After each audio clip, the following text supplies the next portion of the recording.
வணக்கம். ஆன்மீக ஆரோக்கியம். ஆன்மீகமே ஆரோக்கியம், ஆரோக்கியமே ஆன்மீகம். அறம் வாழ்க, வளம் பெறுக.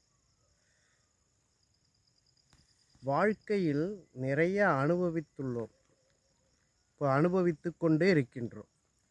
இந்த அனுபவத்தில் நமக்கு நிறையா வயசும் ஆயிருக்கும். நிறையா அனுபவிச்சாச்சுங்கிற ஒரு நிலைக்குள்ளே இருப்போம். ஆனால் இதுவரை நமக்கு யாருக்குமே நல்லது எது கெட்டது எது என்று தெரியாது.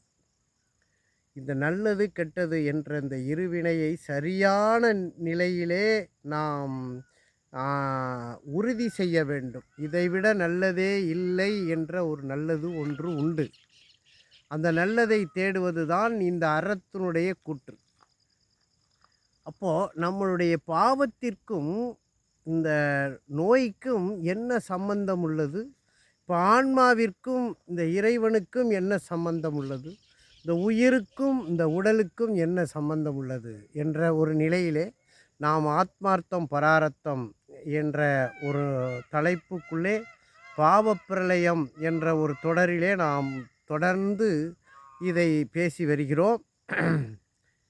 அதிலே வரிசை தர்மம் தெரிந்தால்தான் இந்த பாவங்கள் புரியும். பாவங்கள் புரிந்தால்தான் நோய்களினுடைய தன்மை புரியும்.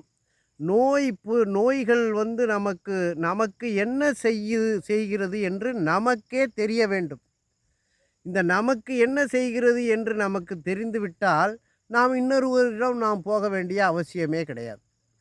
இந்த ரகசியங்களை சரியான நிலைக்குள்ளே 100க்கு 100% உங்களுக்கு நான் சொல்லி கொடுத்து விடுவேன். இது சத்தியமான உண்மைதான்.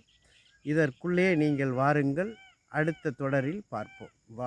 வாழ்க, அறம் வாழ்க, வளம் பெறுக.